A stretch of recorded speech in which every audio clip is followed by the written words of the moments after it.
자, 7부 이제 마지막인데요. 복음화의 정신, 그 어떤 마음으로 우리가 복음화를 해야 될 것인가에 대한 이야기인데요. 무엇보다도 당연히 복음을 일으키시는 힘은 누구에게 오냐면 진리의 성령께서 오시는 겁니다. 우리가 아무리 인간적인 훌륭한 도구와 언어를 쓴다 하더라도 성령께서 우리와 함께하지 않으신다면 우리의 내면의 영을 일으켜 줄 수 있는 분이 없으시죠. 우리가 성령 하면은 흔히 성령은 별도의 어떤 우리에게 주어지는 은사인가 이렇게 생각하시는데, 사실 성령은 엄밀하게 말하면 하느님 아버지의 그 사랑과 그 예수님의 십자가의 그런 희생의 그런 순명의 삶이 함께 만나서 발생한 하느님의 영이 바로 성령입니다. 그러니까 우리가 성령을 얘기할 때 성령을 예수님과 하느님 아버지와 떨어져서 제3의 어떤 하느님으로 생각하는 건 굉장히 큰 오류가 될 수 있어요. 그래서 성령이 나와 함께 계신다는 건 창조의 하느님 아버지의 사랑과 예수님의 십자가의 사랑이 내 안에서 함께 더불어 살아있을 때 성령께서 계시는 거예요. 그래서 성령의 도움을 통해서 우리는 복음을 전할 수 있는 용기를 얻습니다. 그 용기의 가장 중요한 것은 예수님의 삶 전체가 이미 성령의 삶이었죠. 그분이 성령을 받고 하느님의 아들이라고 이렇게 칭호를 받으시고, 그리고 광야에서 유혹을 받을 때도 성령께서 광야로 이끌어 가셨고, 복음을 전할 때나 제자들을 파견할 때나 또 성령을 보내실 때도 늘 성령이 함께 하셨죠. 협조자, 보호자. 그리고 제자들은 그런 성령을 받고 나서 선교 활동을 하면서 그 성령 안에서 살았습니다. 그 성령은 우리가 어디로 가야 할지, 내가 무엇을 소중하게 여겨야 할지, 무엇이 참된 것인지를 식별할 수 있는 가장 중요한 영적 은사입니다. 그래서 신자들은 그런 영적 은사를 내 어떤 내면의 감각으로 선물로 받아요. 그래서 교회원장 12항에 보면 진리의 성령께서 일깨워 주시고 지탱해 주시는 초자연적 신앙 감각이 우리는 세례성사와 함께 누구에게나 다 인호를 통해 받아들여지는, 여러분들이나 저나 우리는 본능적으로 하느님 하면 그 하느님을 향할 수 있는 내적 본능이 우리에게 선사되어 있는 거예요. 그 마음을 계속 성장시켜야 돼요. 그러니까 감각이라고 하는 것은 자꾸 수행을 통해서 성장시키지 않으면 그것이 자라나지 않습니다. 그래서 신앙도 신심생활이 중요한 것도 바로 그러한 이유이죠.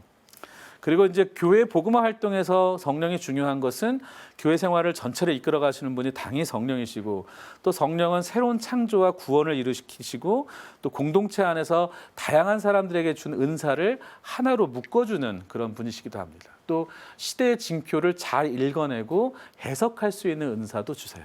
그러니까 우리는 각자가 가진 은사가 다 달라요. 근데 그 다른 은사는 다른 사람의 은사보다 내가 뛰어난 것이 아니라 그리스도의 한 신비체인 몸의 지체로서 함께 공동의 유익을 위해서 봉사하도록 받은 은사입니다. 그래서 우리 주변에 내가 은사 받았다고 해서 오히려 공동체를 해악을 일으키거나 공동체를 분열시키는 분은 절대로 성령에서 온 은사가 아니라는 것을 이해하셔야 됩니다. 복음 선포는 어떻게 해야 되냐면 이제 참된 증거의 삶을 살아야 된다고 했습니다. 교회 현실에 대한 성찰을 이 문헌에서는 이렇게 얘기합니다. 과연 교회는 세상 안에 굳게 자리 잡고 있으면서도 세상의 주목을 끌 만큼 자유롭고 독립적입니까? 교회는 사람들과 결속되어 있으면서 동시에 절대자 하느님과 결합되어 있다는 것을 증언하고 있습니까? 교회는 관상이나 예배를 더욱 열심히 하며 선교활동, 자선활동, 해방활동에 더욱 열성을 다하고 있습니까? 교회는 세상이 믿게 공동의 증거를 더욱 효과적으로 만들어주는 그리스도인의 완전한 일치 회복을 위해 더욱 노력하고 있습니까? 한 번쯤 우리가 자문해야 될 이야기들이죠. 우리가 정말 세상에 있으면서 교회 안에 있다라고 하는 건 세상 그 복음서에 나와 있는 것처럼 하느님과 재물을 동시에 섬길 수 없는 것처럼 우리가 세상 속에 있지만 하느님의 것을 갈망하고 있는지, 또 우리가 그 정말 삶으로 증언하고 있는지, 또 사람들에게 그것을 믿음직하게 전하고 있는지를 한번 되돌아보면 좋겠다는 이야기입니다. 이러한 것은 우리 이웃에 대한 사랑, 단순한 생활, 기도하는 정신, 모든 이들에 대한 사랑, 특히 이제 보잘것없고 가난한 사람들, 그들에게 겸손과 또 극기와 성덕의 삶을 보여주는 것이 우리 모든 그리스도인들이 복음적 삶을 살아가는 기초가 된다는 거죠. 그리고 77항에는 이러한 복음화를 위해서 우리가 때로는 걸림돌이 되고 있는 것을 잘 극복하는 것도 중요하다. 물론 교회 내에서 서로 다른 생각을 가지고 있는 사람들과의 갈등도 많죠. 특히 요즘 우리가 이념의 양극화 현상을 겪으면서 교회 내에서도 굉장히 그런 우리 신앙을 실천하는 방식에 대해서 굉장히 갈등이 많잖아요. 그런데 이런 상호 대립과 비방은 우리들이 스스로 복음적 삶을 살지 못한다는 표징이 되기 때문에 사실 용서와 화해가 우리 복음의 핵심이 돼야 된다는 거고요. 그중에서 아까 말씀드린 것처럼 우리가 같은 그리스도인이면서 서로 자신이 그리스도인의 온전한 유산을 갖고 있다라고 강조하는 그리스도인들의 분열, 특히 이제 개신교인들과 우리의 분열은 서로의 어떤 복음을 전달해야 될 대의를 손상시키는 것이다라고 명확하게 얘기합니다. 그래서 공의의 문헌 일치 교령에서는 우리가 왜 그리스도인 형제를 다시 회복하고 분열된 일치를 다시 재건해야 하는가 하면 우리 스스로 복음적 삶을 세상에 드러낼 수 있는 힘을 드러내기 위함입니다. 우리가 가정에서 분열되어 있는데 어떻게 남들 가정에 화해하고 일치하라고 할 수 있겠어요. 그러니까 우리 같은 그리스도인이면서도 물론 500년의 역사 속에 갈라져 있지만 갈라져 있는 그런 개신교 형제들과 다시 대화하고 같은 신앙을 고백할 수 있는 그날까지 함께 기도하고 공동선을 위해 협력하는 것이 중요한 일치운동이라고 얘기를 하고 있습니다. 그래서 그리스도 일치는 우리가 복음화의 길이고 또 복음을 이루는 도구다. 그래서 예수님 안에서 이루신 그 해방과 일치를 우리가 살아갈 때 진정한 갈라진 형제들과의 일치도 이루어질 수 있다. 이야기를 하고 있습니다. 78항에서는 우리가 자유와 해방의 진리의 봉사자로서 또 이 복음을 전해야 한다고 합니다. 사실 복음은 진리를 전하는 것이죠. 그래서 복음을 우리가 잘 간직하고 그것을 전달하는 것은 우리가 그 복음에 봉사하기 위한 것이지 복음을 통해서 내 어떤 인간적인 어떤 욕망을 이루거나 더 많은 지식을 쌓기 위한 것이 아니라는 겁니다. 복음은 예수님의 복음이기 때문에 그분의 복음은 십자가 없이 이룰 수 없는 복음이죠. 그래서 때로는 개인적 희생과 고통을 감내할 수 있는 진리를 탐구할 수 있는 마음, 또 그렇기 때문에 진리에 대해서 우리가 게으르거나 두려움을 가지게 될 때 우리가 스스로 경고할 수 있는 마음도 가져야 됩니다. 그래서 올바른 진리가 우리 혼란스러운 이 시대에 올바르게 정립되기 위해서는 많은 또 노력이 필요합니다. 그래서 신학자들, 성서학자들, 또 역사학자들이 복음의 진리가 무엇인지를 잘 식별해주고 그것을 우리 평신도들에게 가르치고 또 길을 열어주는 것도 우리가 이제 복음화의 중요한 정신이라고 보는 것이죠.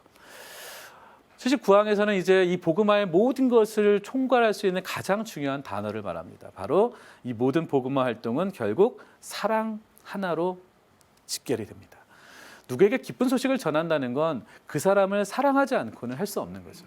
그리고 내가 사랑으로 가득 차지 않는 한 그 사랑을 누구에게 나눠줄 수도 없습니다. 복음 선포자는 사랑의 정신으로 교육제의 사랑을 능가하는 것으로 바로 아버지의 사랑이며 어머니의 사랑을 통한 진리를 전달하고 사람들을 일치로 초대하는 겁니다. 그리고 이런 사랑을 위해서는 몇 가지 중요한 표지들을 이 문헌에서 얘기하는데요. 첫째는 복음 선포 대상자들의 종교적, 정신적 상황을 존중하는 겁니다. 즉, 내가 복음을 전할 때 그 복음을 듣는 사람들이 내가 하는 그 복음 선포에 강요당하거나 혹은 어떠한 것에 양심에 흔들림이 있다라고 하는 것을 일으키지 않는 존중의 자세를 가져야 되고요. 또 신앙이 약한 사람들에게 우리의 강한 신앙을 강요할 수는 없죠.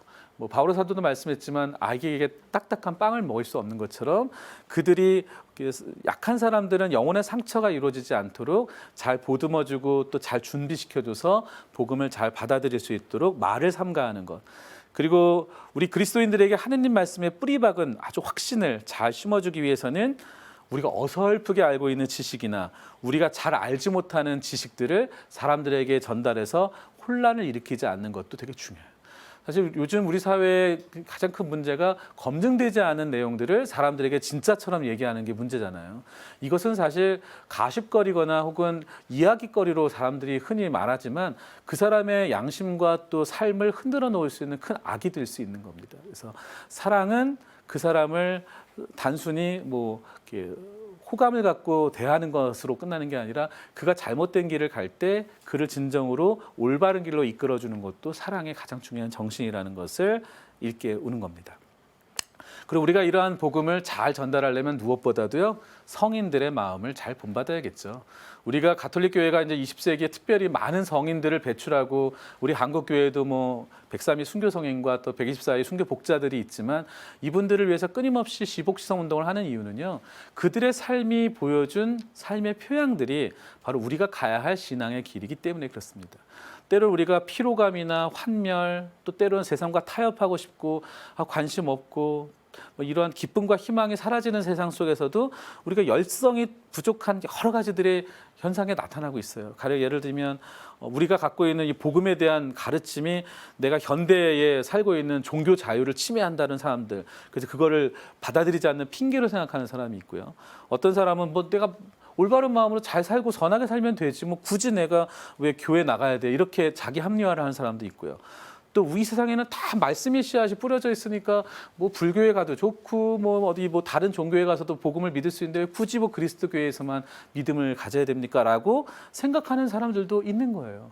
이제 이른바 종교 다원주의라고 하는데요. 어느 종교에나 진리가 있으니 뭐 다 같은 길이다. 그러니까 내가 뭐 예수님을 믿든 석가모니를 믿든 상관없지 않느냐, 이런 얘기를 하는 사람들이 있다는 거죠. 이러한 여러 가지 열정의 속에서도 우리가 꼭 이루어야 될 것은 성인들이 박해의 그런 칼날에도 순교에 이르는 그런 희생으로 그리스도를 증거했다는 겁니다. 우리가 믿는 예수가 바로 그리스도라고 하는 확신 없이는 다른 사람들과의 만남 안에서 그런 사랑과 열정으로 복음을 전할 수 없습니다. 자, 그래서 오늘 현대 복음 선교의 이제 마지막 결론에 나와 있는 3가지 내용인데요.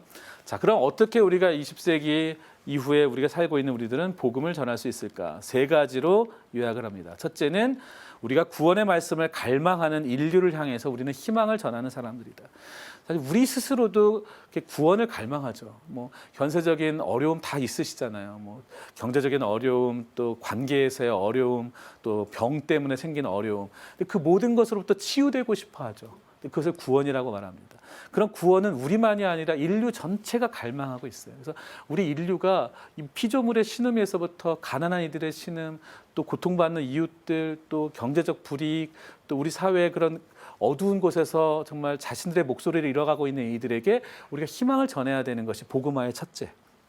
2번째는 복음화를 위해서는 우리가 체계적으로 교회 공동체 안에서 사목적 계획을 세우고 또 그들을 위해서 정말 효과적인 방식들을 잘 활용해야 된다. 그러니까 21세기에 우리가 중요한 대중매체들, 또 요즘은 유튜브나 뭐 이런 온라인을 통해서 그 비대면을 통해서 복음을 전할 수 있는 다양한 방법도 나오고 있잖아요. 이러한 것들도 우리가 이제 사목 계획에 우리가 잘 시대에 맞게 잘 해나갈 수 있는 성직자와 또 평신도 수도자들의 협력이 필요하고요.